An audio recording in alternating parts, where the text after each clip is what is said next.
Right. Here we go. It's time for some behavior lasting change. All right.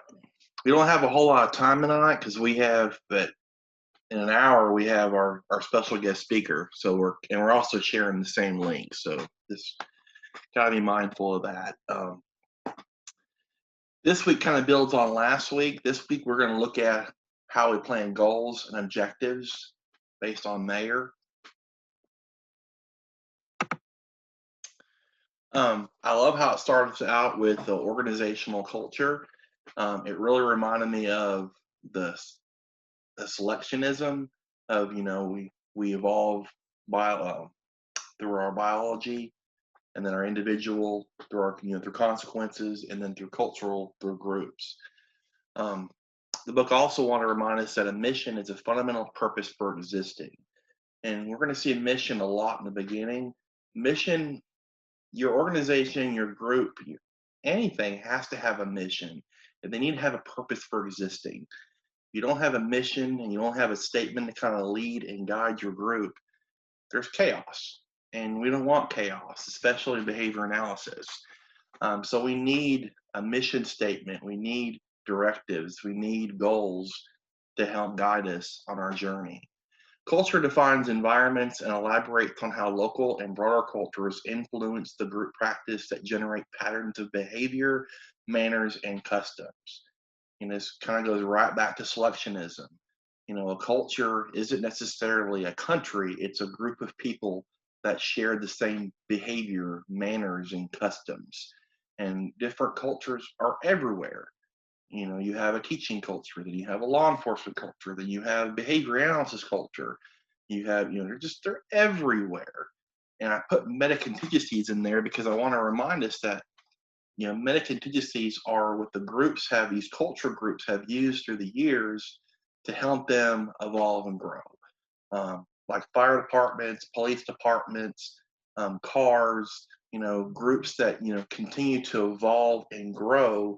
They use these things to help their group continue to keep going. And the list can go on and on and on with meta contingencies. But when you are looking at goals and you're looking at objectives, you need to examine your own ethical values and how they mesh with your program. How I feel is one thing about a particular set of beliefs, but how my clients feel and their families feel may not be the same. So I need to be sensitive to how everybody is and how everyone handles things. And my goals need to be likewise. And that makes a big difference. It really, really does. Then we start with some strategic planning. This has really kind of helped me out this week when I look at how I've been doing behavior with my job. And then if you look at it also, it spreads out to OBM and human performance and all kind of other things. So we have a lot of organizational terms going on with Meyer, but you always want to have planning. If you go in and you help out with, Google with behavior, or you help out with anything that involves behavior organizationally, you have to plan. It really kind of made me stop and think for a moment with the endeavor I'm fixing to start on with my local community. We're looking at starting charter school, and I'll be a big part of that planning committee. And a lot of stuff I've been doing in the beginning is helping our assistant director look at things that we need to do that coincide with our mission statement, our goals and directives for what we want to accomplish. So I'm trying to plan things strategically that align with those goals, align with our vision. I mean, if you don't have vision, you're not going anywhere. So it's really important to make sure you have strategic planning so you know where you're going and you know how you're going to get there. So where and when and how are these goals accomplished? Well, I use this example because I'm in education, so it makes more sense to use an educational example. So I thought about the school-wide positive behavior support program and the things that they do. And you could use just about anything, anything from washing dishes to how you hit the trash out to a lot of different things. But you're planning how you want this mission, how you want this vision to be accomplished. So in this case, we're going to develop a school-wide leadership team. We need like-minded individuals with the same mission, the same vision, thinking alike. And they want to identify our school-wide agreements and resources. That can go to a lot of different areas. It's right there. You need people. That's why you have board members and you have leadership teams in a lot of different organizations. And then you want to look at your resources and your agreements. And you also want to have a data-based action plan. Everything we do in ABA is data-based anyway, so it would make sense to implement some kind of data plan to see if what we're doing is working or see what we're doing is failing.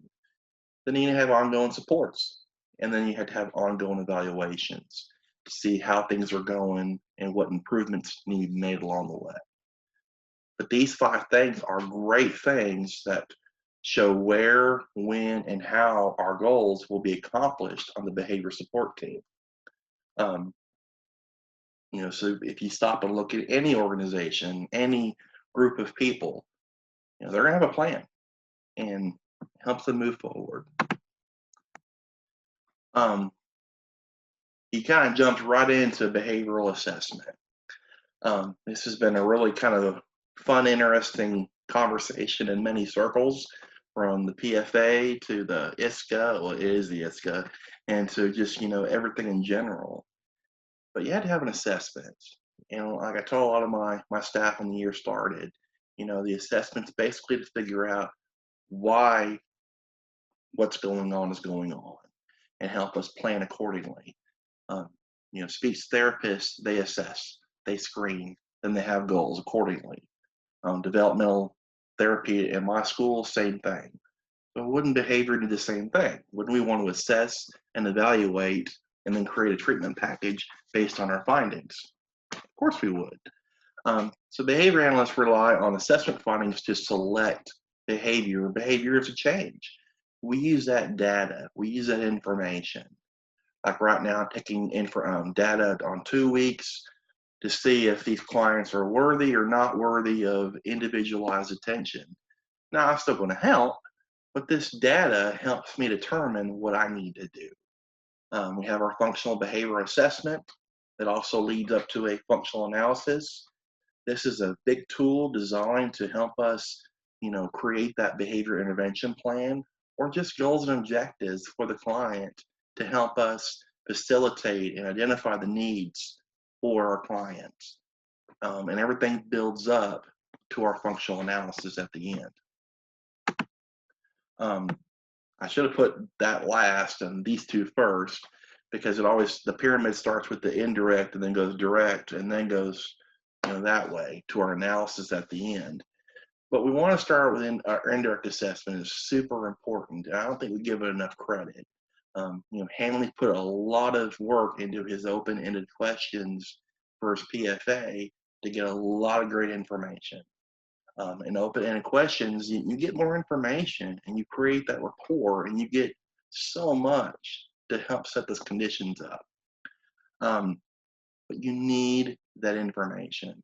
Strategies that rely on learning about behaviors without observing them, it's a mess. So you want to interview the clients, the parents, the teachers, the supervisor, anybody who has direct contact with that client.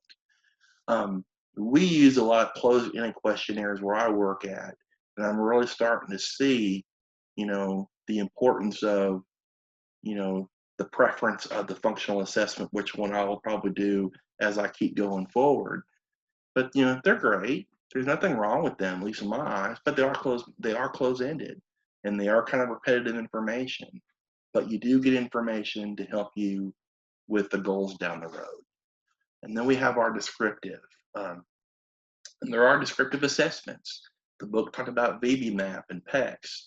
I threw in ABLES. These assessments help us determine the circumstances under which the child can emit or not emit a behavior with questions.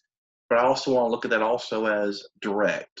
All this information we learn from the indirect assessment, all these questions and assessments, we now move them to an observation.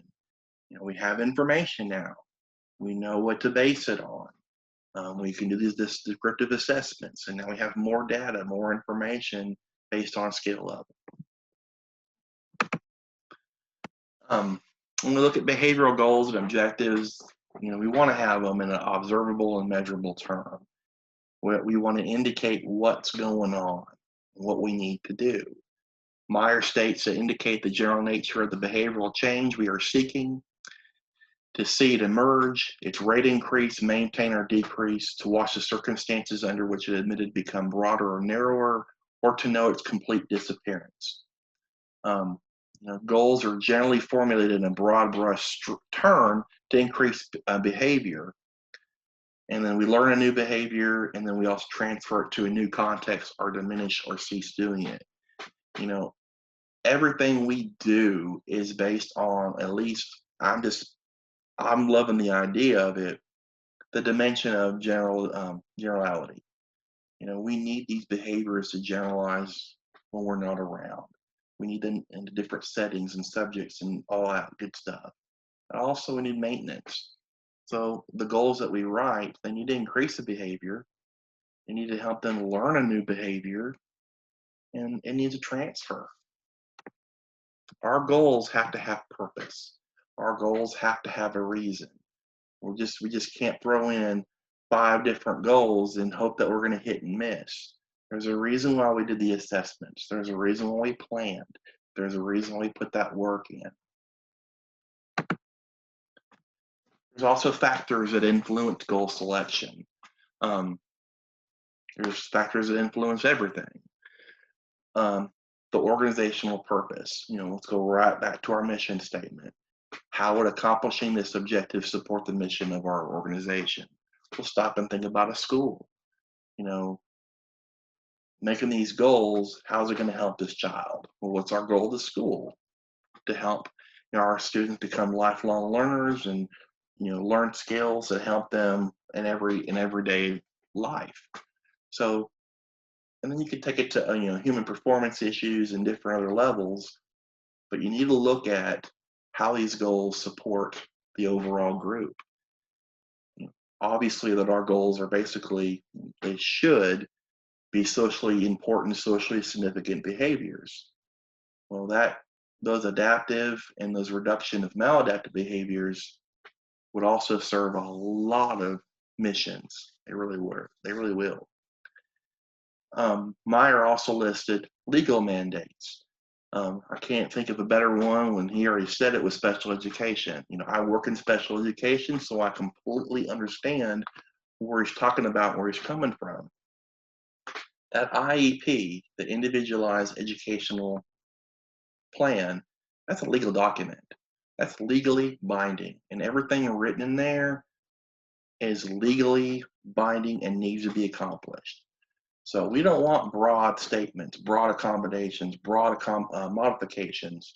We don't want things that will come back to bite us. That's usually what happens in special ed court cases. They didn't write goals that address the problem, and they didn't meet what they were supposed to meet. So you have to, if you're going to put it in there, make sure it meets what it's supposed to. And if you're going to put accommodations or any kind of goals or any kind of service, you have to provide that. Real challenges and specific goals. That would make sense.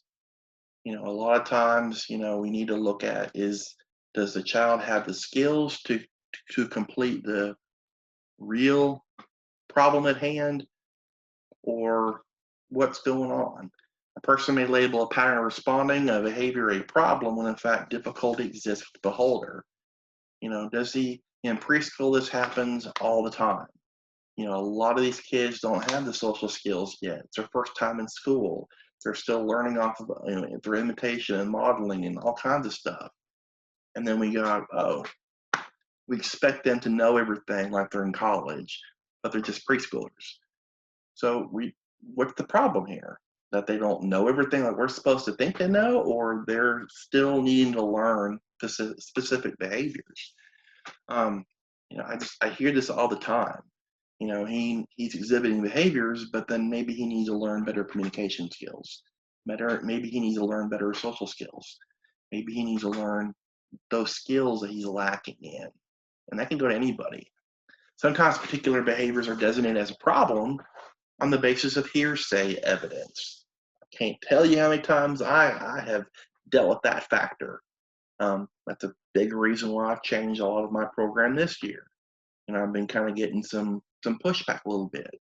I don't want to do a behavior scale and base my treatment package on how the teacher feels and the parent feels, and then figure out in the middle with a grocery list of strategies. Doesn't work. How about we do an assessment and figure out what's really going on? Hearsay evidence happens a lot. And it usually happens with big ambiguous terms about behavior, and some of which don't pass the dead man's test. We also look at irrelevant factors that can distort people's perceptions. Perception is often bigger than reality. We always want reality to be it, but we all know perception is reality. So whatever the perceptions are of our clients, school, home, clinic, anywhere, that's reality. So it's really important to make sure we don't use or identify those irrelevant factors. Hey, you're a little early. Hey, yeah, I was trying to find the Zoom link. You're going to be my lone wolf. I'll be done before 7. No, you're good. We're also going to look at whether deciding when to proceed or not. This has been kind of a big thing with, I'm kind of putting everything to what I do every day. A lot of times I get, all these clients, and it's not that I don't want to serve them. It's, do I have a reason to continue to serve them? From the hearsay, from the things we just talked about, to the evidence at hand. When I take all the evidence and the 2-week data and I really look at what's going on, then I can make a decision whether to proceed or not. I mean, really, if you stop and think about it, 5% of kids in the school system need an FBA, need a functional assessment. It's not the whole enchilada. 80% of it's dealt through classroom management. So if you can just identify which ones need what, it saves you a whole lot of trouble. And with the special ed that I work in, it really helps out because they don't want to put the time and the effort because they already have their hands full with a lot of things. So it really makes a big difference making sure you identify those needs if we need to move forward. Do multiple parties request assistance in handling the behavior of the same individual or group? Is it the teacher? Is it the teacher in the school? Is it the teacher in the school in an outside organization? How many people are involved with this individual? My BCBA supervisor, she deals with a lot of older clients, and there are usually a lot of outside organizations that come in and help her with some of her severe clients. So we have multiple parties involved. In early childhood, usually I don't. We look for mental health as an exploratory fiction, but at the end of the day, it's just usually age-appropriate behaviors. Functional skills are radically different from those of typical group members. I'm going to use my example again, the preschool example. Everyone thinks that kids who go to school act a certain way, beat to a certain drum, and this is how we're supposed to act. And then the kids don't fall in that group. They're atypical. They're different. Well, we know when there's skills that are radically different. We know when they have maladaptive skills. We know when they're lacking all these specific skills that they need. So we need more evidence to gather from different sources to find out what's really going on, and not just going back to earlier, what we think's going on. There also needs to be a social comparison. It's a strategy and an investigation designed to determine whether the conversational behavior matches the norms deviated from an earlier social comparison group. But like I said, if we match up, we take all the facts, all the assessments, all the sources, the file review and all that his social history and all those different things, and then come back to the table and do a comparison from, a neurotypical child and our child, we can kind of pull some comparisons. But in school, I see everyone always assuming that my clients are just the end of the end, and they're not. They're just preschoolers trying to find their way. If there are dramatic changes in individuals' behavior, that's definitely a good reason to keep going on and proceeding. And these kids, these clients. It's not just that I don't want to deal with them or having a bad day. It's getting more intense. Everything's kind of picking up a little bit. Something's not right. Information from a number of sources help confirm the existence of a problem. Once again, we pull to a lot of different sources, and then everything kind of matches up. If a kid's in junior high and 7 out of 8 teachers are having really bad problems with problematic behavior, there's probably something going on versus just 1 out of 8. And that would probably be classroom management, and we probably wouldn't need to proceed.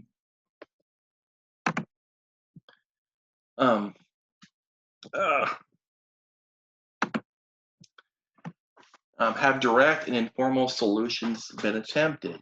Is the behavior of concern related to a physical problem? Kind of goes right back to parsimony. What's the simplest logical reason for this problem? What's really going on? Does he have health concerns? Is it really a mental health? Is he this? Is he that? What's really going on? Do we need to see a doctor? I'll use my oldest for example. We're having some foot problems lately. And we kind of broke it down this weekend. His dad, me, and his mom, and we kind of put it all together, and we were able to find the simplest logical reason. And he's having some heel problems, and only when he wears cleats. Well, he's also 13. He's fixing to hit a growth spurt, and now we know that the problem of running and problem of walking with his cleats on is related to that growth plate in his feet. So now we know it was a physical related problem. So we've been doing ibuprofen and more ice and different kind of things, and that he had a better Sunday. But we had to look at all the different solutions and not just jump to conclusions that because he's a good athlete. He really is. He's also 13, but he's also a good athlete. Whenever a client's troubling bodily issues, such as frequent regurgitation or falling, tend to persist, the change agent should refer the individual to a physician for a diagnosis or treatment. If they're constantly falling down or something's constantly happening, health-wise, we need to see a physician. There's probably more going on. Promising logistical changes may be revealed by simply examining and analyzing the sequence of interactions between the individual and the physical environment. Basically, the slide seems to keep on going that it's just, you need to use parsimony. All those explanations that may not be the problem need to be ruled out. You could also use a checklist to provide prompts and helping that child engage in desired behavior. Is a challenge serious enough to justify proceeding? Is the occurrence of behavior dangerous? I think my supervisor will always, she has a checklist and she's given to me, and she tells me, when you do your conference to go over your results of your functional analysis, your functional assessment, these are the questions that we ask if we need a behavior plan, a behavior intervention plan. And most of it deals with extreme aggression or addiction, and just serious, high priority, dangerous behaviors. A lot of times in preschooler, it's kind of funny. Everyone just, thinks that, it's our kids, or he threw a chair or he hit somebody, he's severely dangerous. Well, I'm not saying that's not bad and that's not worthy of our attention, but there's some extreme aggressive behaviors out there. They're there. They really are. Is repairing the problem, is it keeping that mission again, those long range goals? Is it worth fixing? It's always worth fixing. Um, the client's willingness to participate. This is really important. And it's not just the clients, also the contingency managers involved, we talked about last week. Buy-in doesn't happen right away. You can write the most beautiful behavior plan in the world. You can write the most beautiful goals and objectives, but you don't have buy-in from your staff and especially your client, it's going to be a tough ride. Eventually, we're going to get that buy-in, but we need their willingness to participate also. I mean, they're going to be perfect starting out, but we definitely need them to participate, be willing to be part of the process. Is there a likelihood of success? I mean, it's kind of a crazy thing to ask for, but are we going to have improvement? Are we going to have success?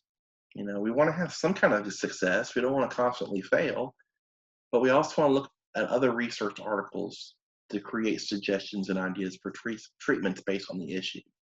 The Psych4 guy said it, and I totally agree with them.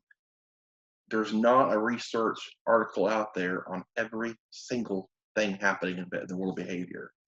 You have to find the one closest to what you're dealing with and make it fit your thing. I was researching self-directed desensitization, and there isn't a lot of articles out there based on what I was dealing with. So I found one that was, it narrowed down in vitro and in vivo desensitization suggestions and treatments, and it matched up my age group. And that's the best I could do. But I have to look for articles that have treatment and intervention suggestions based on my problem. I mean, there's a reason why we're evidence-based. There's a reason why we're science. There's a reason why everyone loves what we do. We also need to have defining problems and tentative goals behaviorally. We need to define what we're looking for.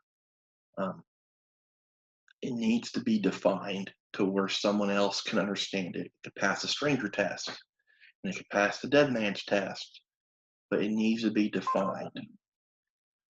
Target behaviors that are the behaviors that are addressed systematically. Target behaviors are basically what we're looking for. It's usually the undesired behavior, the problem behavior, but that's the behavior we're looking at. We want to address. And the operation is an act that affects the environment. And then Meyer also defined operationally defined behavior. It can be observed and measured objectively. So when the terms are broken down into objectively observable, measurable components, then we can kind of figure out what we need to do. I love how when things are defined and understandable, it makes so much sense. Because when the teachers are upset and they're struggling and they give me this laundry list of, well, Johnny's doing this, and this, and they're not measuring, just like he's not compliant, he's stubborn, and he's this, and he's this. Once I have a measurable approach of what to look for and show them what they need to look for, it makes a big difference. The Arkansas Behavior Support Specialists have some coursework. They have 3 of them. It's great stuff. They have one on the SIM thing. I'm working on behavior concepts. I mean, it's the basic terms, ABC, but they break it down. But they're also looking at, the whole, they have another one too, antecedent strategies. But they look at a lot of different things too. As an applied science, behavior therapy is simply a collection of principles and techniques about how to change behavior. It says nothing about who should modify what behavior, why, or when. Those collection of principles and techniques are proven. And we're looking at we're trying to fix that behavior, not the person. Behavior analysts need to examine the relation of intended behavioral outcomes to the individual's organizations, communities, and/or family priorities. That goes right back to socially acceptable, those socially appropriate goals. Are they meeting the individual's needs of everything around them? Some more considerations and goal selection, achievable but yet challenging. That's why it's really important to scaffold goals. You want to start out with that achievable, workable goal and then kind of build on that, make it a little bit harder. That's shaping, really, kind of in a nutshell. But stop and think about yourself for a second. If you started something and you were constantly failing left and right, would you quit? Would you give up? Yes, you would. And you're lying to me if you said you wouldn't. So when we have those achievable goals, and then they're challenging on the way up, we stick with it. I have a game on my phone that I do, and it started out really easy, got me hooked, and then just made it a little bit harder and harder along the way. That's not even goal selection, but it made things achievable. So you want to make things achievable for your clients and keep them working. Constructive and functional goals. We want to teach or build rather than reduce, eliminating behavior. I want to fix the problem and not put a band-aid on it. I want to teach proper skills and build the things they need to have and not just throw a token board at them. I need to know what's going on and what skills are lacking. I need to state goals in terms of what the person is to do rather than what not to do. Um, you know, that's just confusing for anybody. Tell me what I should do and tell me versus not the not part. Observing or interviewing to determine the desirable outcome. And the list goes on there, but they're constructive ways to look at fixing the problem. Emphasizing those natural reinforcers also. We don't walk around as adults with token boards in our back pocket. We don't. So we need natural reinforcers as well. We need goals built on that also. We also need to incorporate functional and alternative goals. A functional goal produces functional reinforcers by focusing on teaching clients how to obtain the reinforcers in socially acceptable ways. We need to teach them how to do things the quote-unquote correct way. We also need to select goals that expand clients' functional repertoires and yield them to reinforcement is critically important.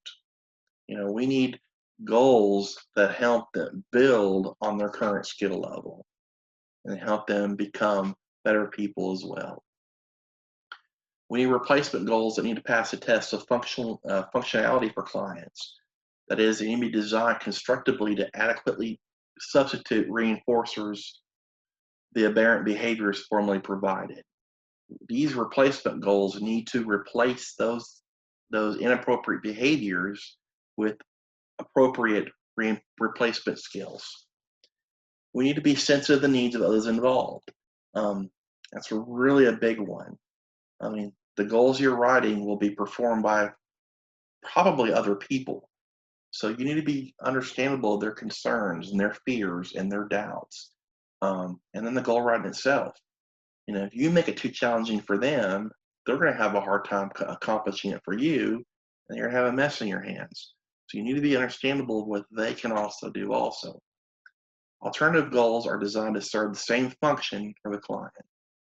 These goals need to provide what we're looking for.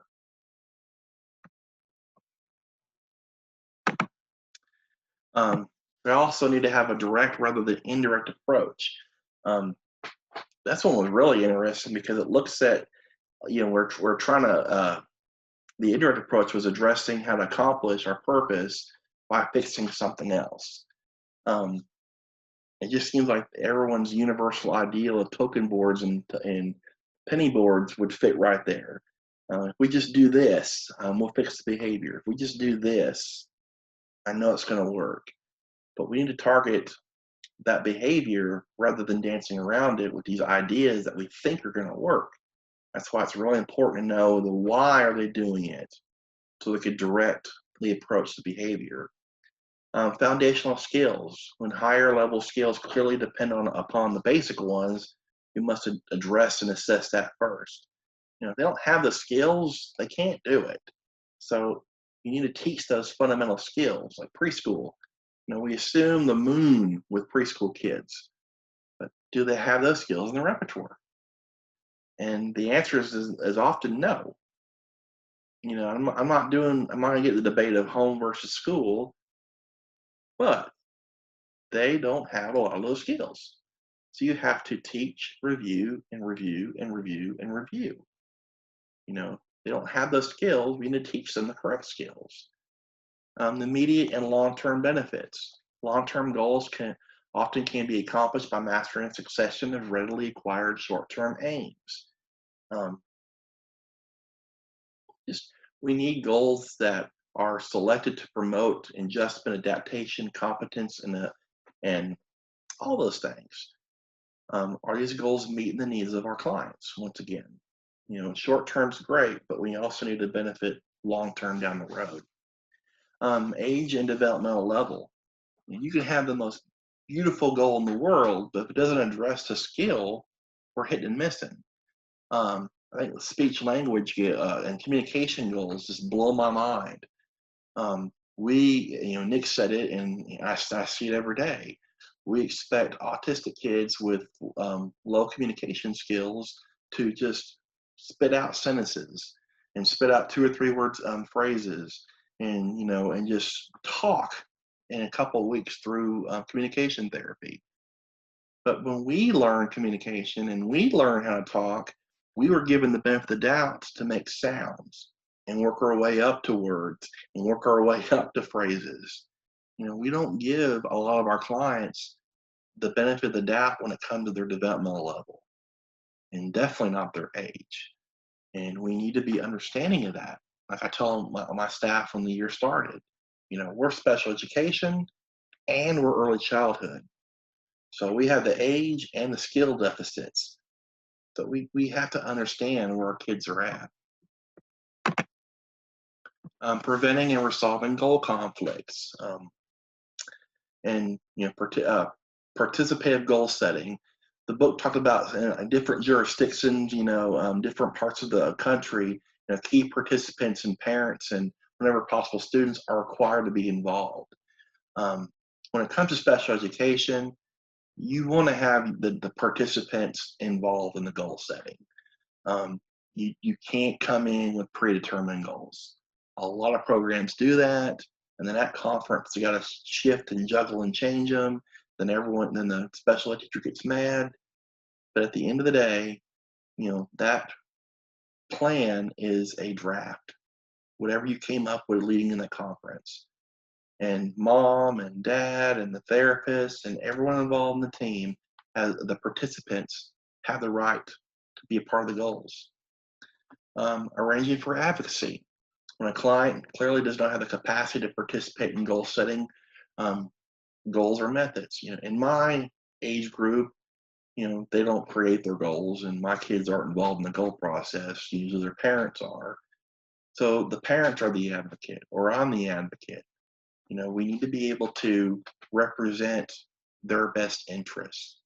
Our field lost a great woman lately, and her strongest thing was being an advocate.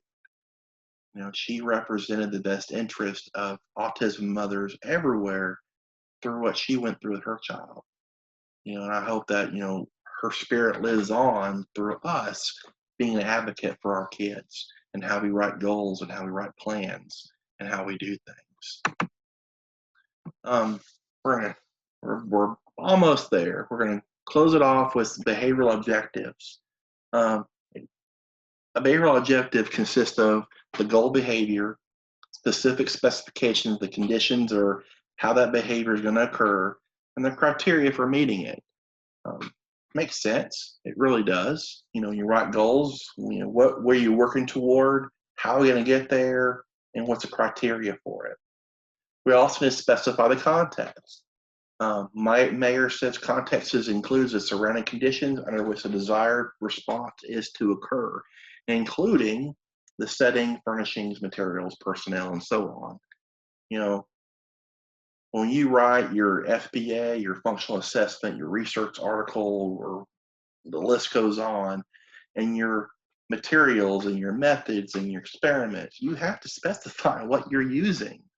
That's part of the replication part. If you can't specify what you're using, you can't specify what you're working toward, then it's going to be hard for other people in our field to definitely replicate it.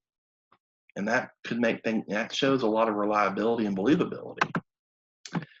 Specify the criteria, right what I just said. What standards are we going to use to whether or not the objective will be achieved? What behavioral definitions did we use to characterize the aspects of performance? We need to, you have to be specific. The technological dimension is right here in this whole objectives part. You have to be clear on what you're working for, working toward, everything you're using and how you're doing it. Specify other relevant behavioral dimensions. Depending upon the goal and the circumstances, your objective may include additional behavioral dimensions, including accuracy, latency, intensity, and topography. There might be more dimensions going on, additional dimensions. In the study notes, study guide I created, Meyer broke down accuracy, latency, intensity, topography, and some other measurement terms. I didn't throw them in here, but if you want to review those or polish up on them, they're in the study guide. And that is going to be the end for me. And I'm going to get my little break in before we have our awesome special guest speaker.